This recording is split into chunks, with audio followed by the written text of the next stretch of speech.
should have had a good day. And if you haven't had a good day, you have to remember it's all up to you to have a good day. Every day becomes just the day that you make it to be. Yes, there are people, yes, there are projects that don't work out. But you have to look at the things in your life and then look at what you can do about them. And if you're unhappy, if you're sad, or if you're stressed because of situations where you yourself can't have an effect or impact, don't worry about them.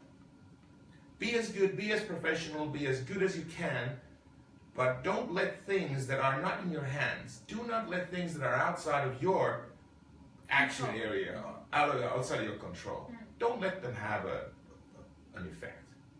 Now we're live. Good. Okay, thanks for your wise words to start the show. But welcome to Funzi's first live session. I'm Fuang and I'm the marketing communications here at Funzi. And today we'd like to welcome Founder and Chief Evangelist of Funzi, Aape. Hi. He's had over 2 decades of experience in entrepreneurship, so today he's here to share his wisdom with you. Yeah, and you have to remember that wisdom consists of making mistakes. Yeah. And wisdom is not something that you acquire through by. Yes, you acquire skills and knowledge through reading books and acquiring skills, but the wisdom comes through making things happen and failing and learning out of those failures. Yeah. That's what entrepreneurship is all about. Fail as much as possible and learn as much as possible. Yeah, don't fail as much as possible, but fail safely. Look at me, I failed enough. I hope you will never fail as much as I have. Okay, well I'm gonna start seeing if you have some questions, or then we can start with the ones we already had. Okay. Oh, okay. Won't just keep the camera. Wasn't me. Sorry about that. So the first question we have from Gabrielle, which is, how can I have an online store set in place for my business? How can I have an online store set in place for my business? Well, that's pretty easy. Most of these things that are really simple, that have to do with finding out how to do things, is you Google. There's a search engine called Google. If you would type this question, for example, into how do I do it, you will definitely find a certain amount of answers that give you clear guidance. Typically, there are 3 kinds of players. There's a couple of global players who are big and who are successful and where the product really, it works. And you typically have a local player who is dealing with the local things, so if you want to support the local environment, use one of those. And the third option is there's quite often an open source solution. Open source solutions are for technical people. That's sort of like my overall advice on this subject. Okay, thank you. Next question comes from James, which is, what kind of business would you start if the only goal is to become a millionaire in 5 years? How about 1 year? Becoming a millionaire. I'd say that there's lots of people who want to become entrepreneurs to become rich, and that's. There's nothing bad with that motivation, but it's actually not it's not easy to become a millionaire and become successful if you focus on the money. But I'd say that looking at blockchain, looking at Bitcoin, looking at the cryptocurrencies, looking at how to create mechanisms on that in emerging markets as well as in the global north, the cryptocurrencies and blockchain are going to change the mechanisms of trade. So the services themselves don't become as big and valuable as Facebook and Google from the internet, the TCP/IP packet revolution.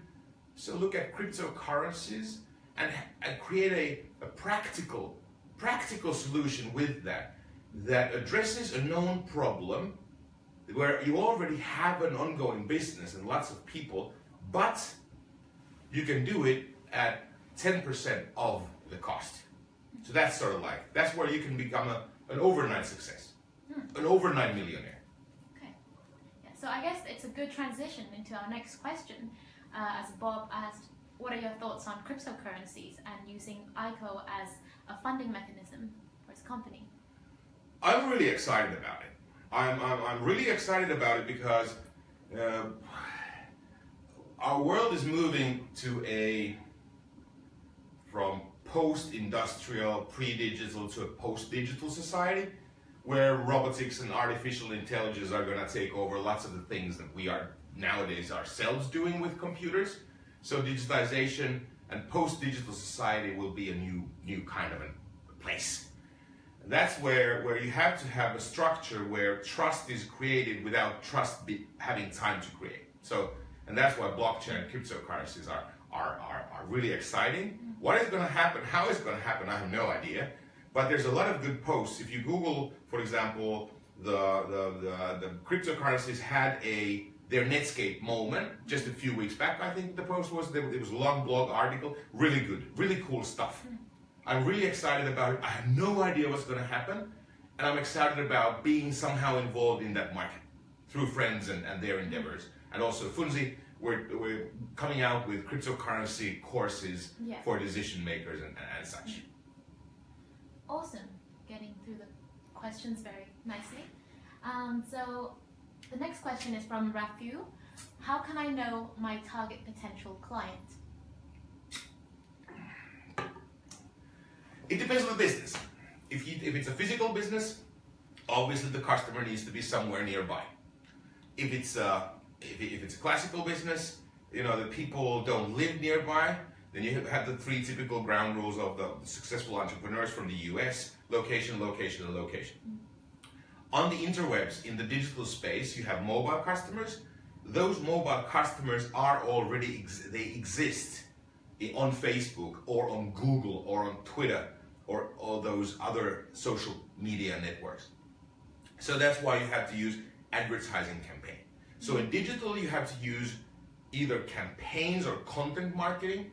Your product could be so interesting, could be so valuable that people want to blog about it, or, you know, stories could be run. You yourself can create stories, create a following on a Facebook page or a Twitter. You get thousands of followers on Twitter.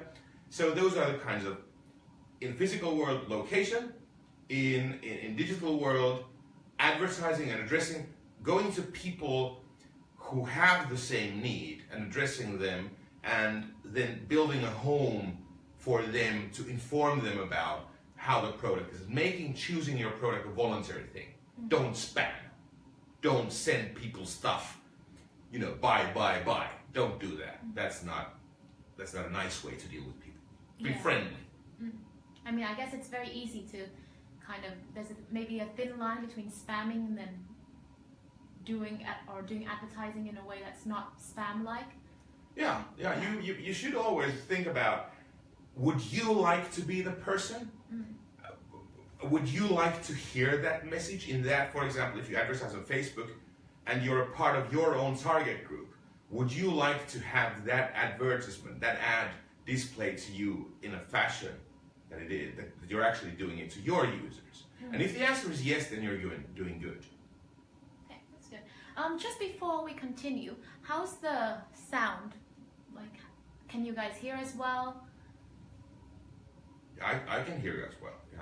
Yeah, we can hear each other well, but I guess since there's no comments about... Okay, good. So, audio is good? That's good. That's good. Okay. Do we still have some viewers? 4. We have 3. Wow, that's cool. Thank you. Thank you for staying with us. Well, the next question comes from Ling, which is something that I also thought about when I was a student, or I mean, I'm still a student, but looking for a job.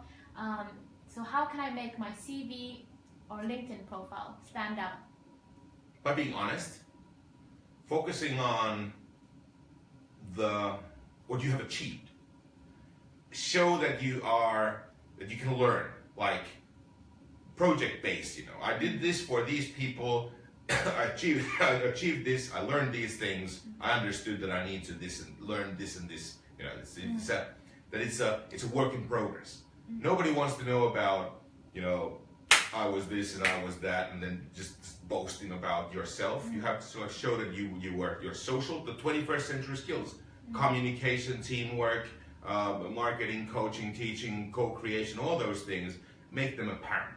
And then don't brag and use references, like show, you know, ask people to because then if I'm interested in you and your CV, then I can talk to people who actually know what you did.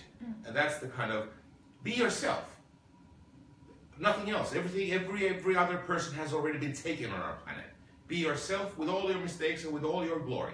And focus on the good things and understand and accept the bad things that are about yourself. Just look at me, so that's be honest, open, and project-based. Great. The next question comes from Yigon, which is quite a big question here. How can I start a business? Yeah, how can I start a business? Well, starting a business is the easiest part of becoming an entrepreneur. Because starting a business is really simple. But figuring out what is it that you're good at, what is the product that you can build or deliver with your skills and your contact network, who are the customers, how do you reach those customers, how do you plan to make a profit, do you want to make a profit, how do you want to grow the business, do you want to grow the business, those are difficult things. I would suggest, my friend Steve Blank, so there's on the internet, Steve Blank, Google Steve Blank, six types of, or different types of corporations or enterprise, and he describes the different types of corporations and businesses that exist. There's 6 or 7 types of those organizations. And if you look at it, it gives you an understanding of what you must have, what are your weaknesses in starting a business. So once again, go to the search engine of your choice and Google for Steve Blank and different types of enterprise, and you will find out answers. Then, once you know what kind of a business you are focus on your own skills. Can you define your own core skills? What are your competencies? Are you a good salesperson? Are you a good manager? And more importantly, what you don't have. What is it you need to acquire? What skills are you lacking? The Funzi course, Founder 101, that you can find on funzi.mobi all around the world, it actually describes those 6 characters that each entrepreneur, each business owner should have. If not themselves, then they should at least have access to those skills, because those are the 6 skills that you must have as a business owner. Hope that answers your question, Yigon. That was a very comprehensive answer. So I guess the best place to start would be the Founder 101 course. That could be a good starting point for you. The next question comes from Michael. So, does regular work experience help in starting your own business? Currently, I'm working in a large multinational organization, but have always dreamed of starting my own business. Yeah, yes, but it's not a prerequisite. But if you have a background, if you have a career in an organization that is run and owned by others, if you have worked for someone, if you have a boss, and the boss likes you, and you reach your targets, you reach your goals, your colleagues like you, your family and personal life are, if you're happy with those things, then yes, you apparently have, or not apparently, but you definitely have a skill set that has the potential of becoming as successful as you are in your career to become as successful in an entrepreneurial environment. But it's not the same thing. A good sales guy or a good employee of a large organization might need too much of the structure. So I see quite often when my friends who've been successful in bigger organizations, when they have moved to entrepreneurs, not just my friends but also others, they're so used to having those back office functions. For example, get me to a conference. And somebody books you flights and hotels and all that, and all you get is an email, and off you go. And you have your company credit card, and you pay all those things, and everything's automated. As an entrepreneur, it doesn't work that way. First of all, you don't have a company credit card. Second of all, you need to find out your flights, book the hotels, and then get there on time. So yes and no. Well, the next question is from Peter. Do family and entrepreneurship mix? Do you have personal experience in raising kids while being an entrepreneur? The pros and cons of the situation? First of all, yes. So they do mix. Do we still have audiences left? Yeah, we have 8 now. Oh yeah, cool. So entrepreneurship and family life and raising kids is a complex structure.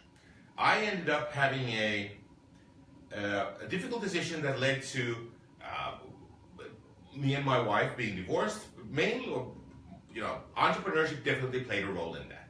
But it is a no-go. It's not a no-go. You can definitely do that. But you have to be open and honest about it, and you have to, the other person, so the couple needs to understand and embrace the idea. You have to have support. If you end up in a relationship, in a family relationship, in a position, in a situation where what you are doing is not supported by so there's a conflict of interest, then you end up in trouble. And that's something that you should avoid. This does not mean that you would and could not treat your kids and have a good relationship with your kids and even with your ex-partner.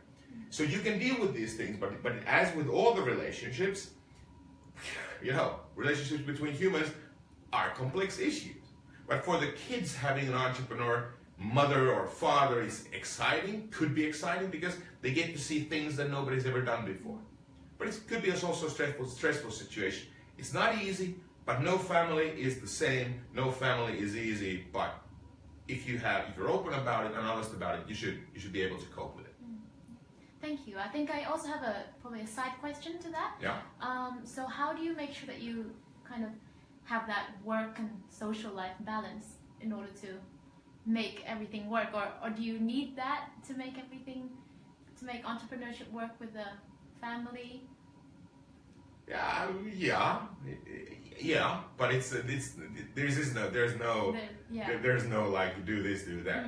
It depends. It depends on a lot of things. But if you're doing, like I am now in my role at Funzi, I'm doing the thing that I really love doing. I'm working on the biggest problem of humanity. It's my problem. I am apparently good at what we're doing. I have a team like you. Team members are people I want to work with. I learn new things every day. I get to deal with the things that it's exciting. It gives me a lot of energy. But yes, that energy, how should I put it? It isn't enough. So you have to have more of a normal life. But in my position as a founder, this is part of my life. I'm doing this because I can and because I'm allowed to, and I regard this as a luxury. It's not the same for everyone. But yes, you do have to exercise well. For example, in my job, I travel. Like you have to be in good shape. You have to eat well. You have to sleep well. So you have to take care of yourself, including your friends. You can't have hundreds or thousands of active friends. You can have a few good friends. Take care of them.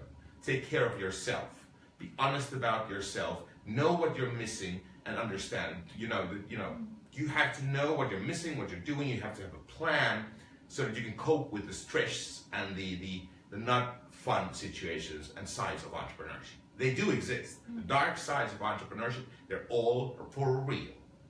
Yeah, I mean, if you want to read more about Aape's job as a founder and chief evangelist, you can check out our blog. Yeah. And he also wrote a very insightful article Yeah. on that. Well, good segue into our next question. If you're what are your thoughts on starting a business with a friend? Does it work? Any experience? How about a spouse? Is it a recipe for disaster? I've started a couple of businesses with friends.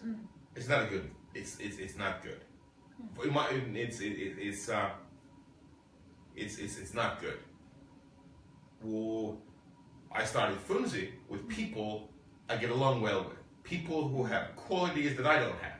People I appreciate and respect and I value, but they're not my closest friends. I have to have my friends, and I like to keep my friends separate. Because in order to build something, create something new, you have to have conflicts where sparks fly.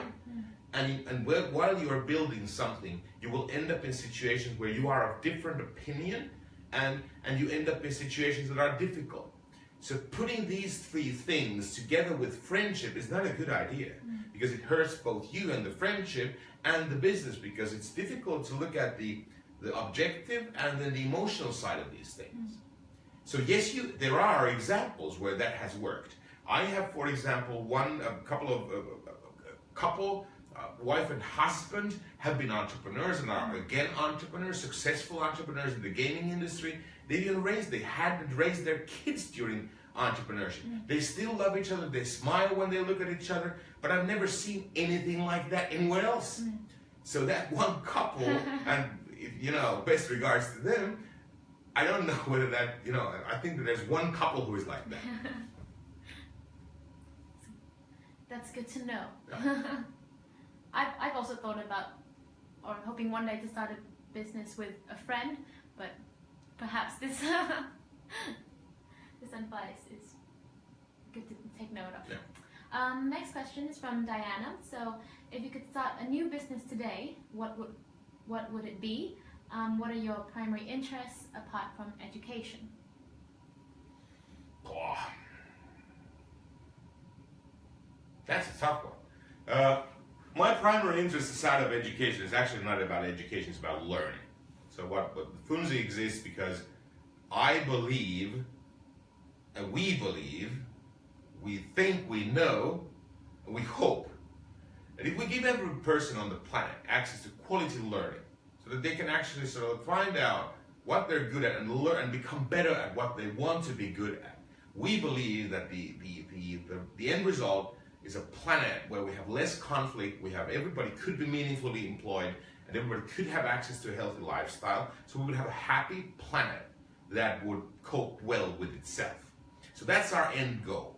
I must say that I have found another business that would be as meaningful, as exciting, as complex, and as difficult. So if I would start a business, any business now, I would start this same business, but I'm afraid I wouldn't do it as good as as we have been doing this now. So let's wait for a couple of years, and it's possible that. But if the question is about what I would like to do, I found out, and I'm not an academic, but I found out so many things that I don't know that I would like to start, and I've become more active in the field of research. So that's academia and academic. Okay, so you think you may start another company in the future? I'm 125,000% committed to this one. Once we reach our end goal, and everyone on the planet is happy, has a meaningful job, and leads a healthy life, and there's no war, then I can think of maybe finding another more complex venture. But until that goal has been achieved, I see no reason why I or we would give up. Especially as we don't see anyone else doing our job. That's one of the things.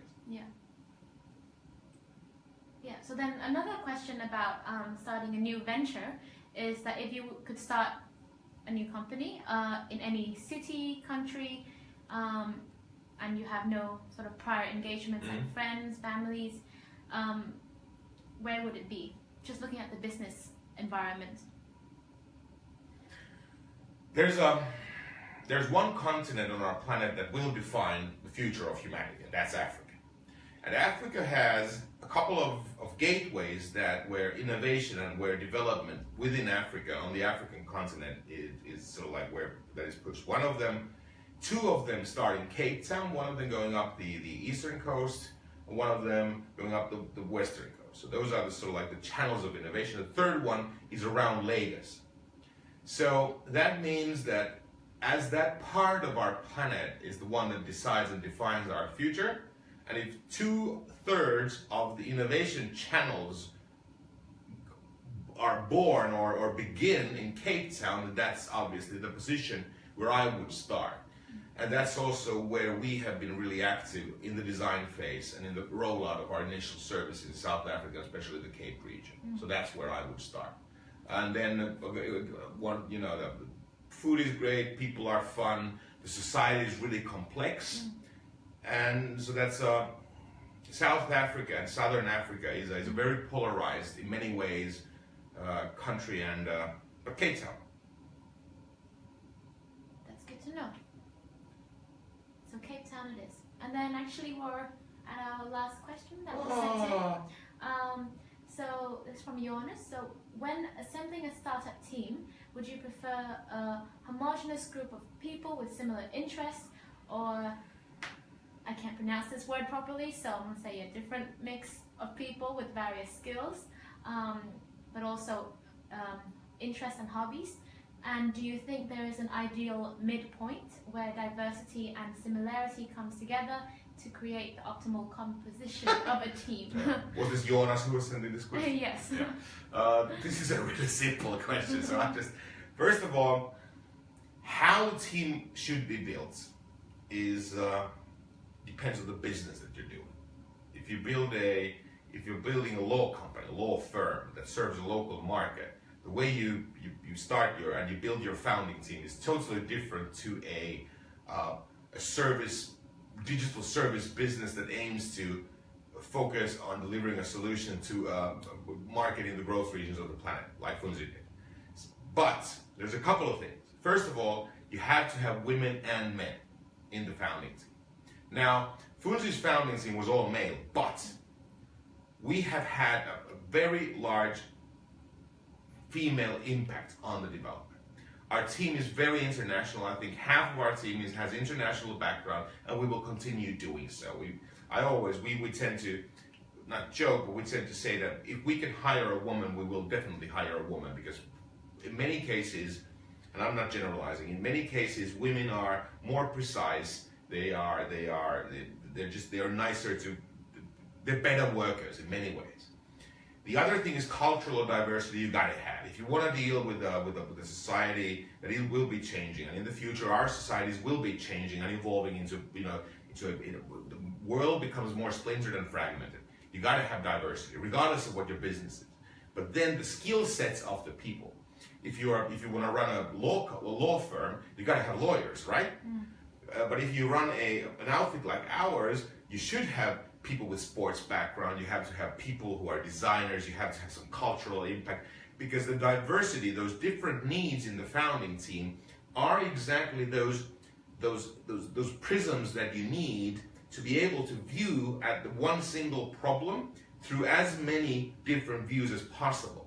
So an individual who can look at the same thing through different cultural aspects, different hobby aspects and the likes, such a person is of great value to any founding team, because the more views you can have, or more perspectives, more different perspectives you can have on your initial problem, the better the outcome. So the one kind of rule is to always try to get a woman's perspective in a founding team, or have a female member. Yes. Yeah. Okay. Yeah. And cultural background. Different cultural background. Okay. Well, I think that was it for the questions we have today. We haven't had any questions come in live, but how did you feel about the questions and answering everything? It was nice. It was fun. I hope that people who posed their questions got their answers, and I think that the live recording will remain. Yeah, will remain on our Funzi Facebook page, and we'll also post it to our YouTube channel. Yeah. You can access it there as well. Yeah. Excellent. Okay. Thank you to everyone who submitted your questions, and also to those who haven't and who just came to watch, and I hope you got some insights from this session. Yeah. Look forward to getting some feedback. Always good, actionable, honest feedback, always good. Yes, definitely let us know how you felt about this, or do you think we should do some more of these in the future, and what kind of topics do you want to... Yeah, who do you want to see? Yeah. We have lots of great people in our team. We have, for example, Miyamo, who does the design thing. We have Melissa, who could talk about Texas and oil. All those kinds of, you could talk about, Vietnamese cuisine, the food. Tommy could talk about, bodybuilding or weightlifting. Marcus about football. Tero about yoga. Well, he doesn't talk, but he could actually he could do a yoga session. Live yoga session. I think I did ask him, but I think he's interested in talking about being the greatest driver teacher in the world. Okay, good. Excellent. But yes, thank you again very much, and thank you, Aape, You're welcome. for your time.